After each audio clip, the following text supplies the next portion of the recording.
Hello? Ito na ba yung mga papel ng mga mga apply ng trabaho? Sige. Sunod ako dyan sa meeting. Tapusin ko lang ito. Sige. Rodolfo! Pasok! Dong, pabilis ako dong. Uy. Sino ko gali? Ako, ang inanak ko.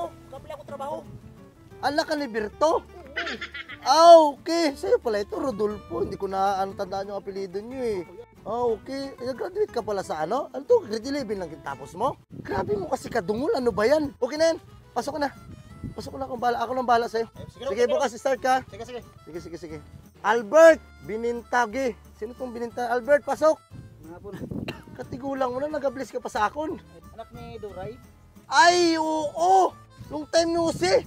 Nag-apply ka pala ng trabaho dito? Ang nakalagay dito, grade 7 ka lang. Sige, ano ka? Bukas, mag-start ka na bukas. Abi, wala kayong mga experience dito. Ang tatamad nyo. Ano bang pinanggagawa nyo sa buhay nyo? Asa kayo kila lulo mo. Bukas, papasok ka bukas, mag-report ka sa akin ng tawag sa'yo. Ikaw ang magiging encoder ka doon. Marunong ka ba sa mga laptop? Bahala na yan, Kel. Sige, turuan ka namin na kung bahala sa'yo. Salamat, Kel. Sige. Dakula. Pula. Sir, apply po, apply. Morning, bastos ka. Pasok good morning. Ay, Pasensya na. good morning Pasensya po. lang po. Kasama ko po Wala yung, pa ang kayo Dakula. nag-aumpisa. Dakula. Junior po kasi ito po talaga siyang tunay, si Dakula Senior po. Ay, ito talaga si... Sinama ko po okay, yung tatay ko senyor. kasi- Anak ko siya, anak. B ang apelido nyo, Wala po. Dakula B. Sinama ko po kasi wala pa po akong alam sa pag-apply kaya sinama ko yung Ang tanda mo na, nagasama-sama ka pa ng tatay mo. Huwag ka na mag-explain ng kung Apply kayo ng trabaho. Di ba? Mataas yung pinag-aralan mo. Opo, sige po. Di ba? Yan po yung mga credential ko. Graduate ka 4 years. Opo, valedictorian po ako nung... Yes, bayad ina to. Bayad. Walang bayad yan yung pag-aaral niya. Scholarship ka. Ay, anong... Scholar po ako. Tapos po, yan po, valedictorian.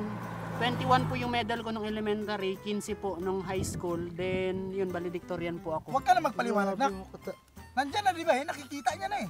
Ayan, dyan Grabe na. mo katalino. Anong applyan mo dito? Nak! Manager na! Di ba? Ganon yung mga ano mo eh. Opo. Kilala kita! Anak kita! Sa akin yung galing! Di ba? Mag-apply po sa kasi po yung Anong apelido nyo? B? Mga tagasan kayo? Bakit ang dami mong tanong? taga-Rojas po kami. Taga-Ruas kayo. Tapos dito kayo nag-a-apply sa Puerto. Yung napansin ko po yung mga aplikante nyo nakaraan, wala naman po atong parang grade 2 lang nga po. Wait lang sir ha. 20 ang diploma nito. Ito sa dito kasi sa trabaho, hindi kailangan ng diploma masyado. Tsaka graduate kayo. Ay, bakit ganun po? Sabi po sa apply, kailangan makapagtapos po eh. Excuse me lang ha. Isisingit ko lang sa usapan nyo. Isang sako ito yung medals niya. Isang sako ang medal. Yes. Damo na siya award niya ginatanggap araw-gabi. Kung marami kayong medals, ang mga award nyo, hindi naman yan dito magagamit sa opisina namin. Alam nyo, kung ganito ang ano nyo, hindi, tawagan na lang namin kayo siguro. Ano tawagan? Alam ko na yan kami. yung mga tawag-tawag na yan. Ito ba yung contact number nyo? Opo. Bakit tanggap agad yung mga grade 7? Kasi hindi kayo qualified sa hinahanap namin eh. Parang napansin ko kasi, tay, Pagpamilya! parang kamag-anak nga yun kasi uncle sa kaninong ang tawag sa kanya man. Ay, di puta nak. Pagpamilya, pasok agad? Trabaho agad? Hindi, tawagan ko na lang po kayo. Start agad bukas? Mag-usap na lang po tayo pag pagtawag namin sa inyo. Sayang naman po yung Anong tawag dito sa kumpanya nyo? Family ano? Family company? Hindi naman, ano lang sa akin, magtawag na lang ako kasi marami pa akong interview na papasok ngayon. No? Ay, Tawagan ko na lang kayo, may baka meeting pa ako baka ngayon. pwede po. May scholar po ako ni Gob. Di basta-basta yung pagtapos yun ng pag-aaral tapos tatawagan mo lang bukas? Tawagan ko na lang kayo. Tawagan? Tawag lang ako sa inyo, may meeting pa ako ngayon. Bakit ganun tay? Hindi ako nakapasa. Di ba sabi nyo, galingan ko sa pag-aaral para makapasa ako ng sa ano? Oo nga nak parang ang weird eh. Ang weird. Hello, yan nyo ako, magapunta, susunod na ako dyan yung meeting. Kasi ano na ako eh. Sir, wait lang. I-start na yung dalawa? Oo, start na sila. Bukas i-start na sila. Grade elementary, tapos grade 7, pasok. Kasi pamilya mo, Tay, bakit? Taragisan. Dapat yung kumpanya nyo na to, gawa mo na lang reunion. Pinangkuha mo yung mga kapamilya mo doon. Tawagan ko lang kayo, ako ang manager dito, ako ang nasusunod. Taragisan ka?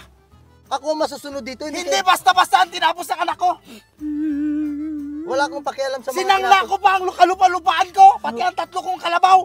Mapatapos lang ito pag-aaral ng anak ko, tapos sabihin mo, Pwede ako nakuha. tatawagan mo lang siya bukas. Tawag lang kami dito lang yung contact Ang number. kinabers ka! Tawag lang ako, bukas.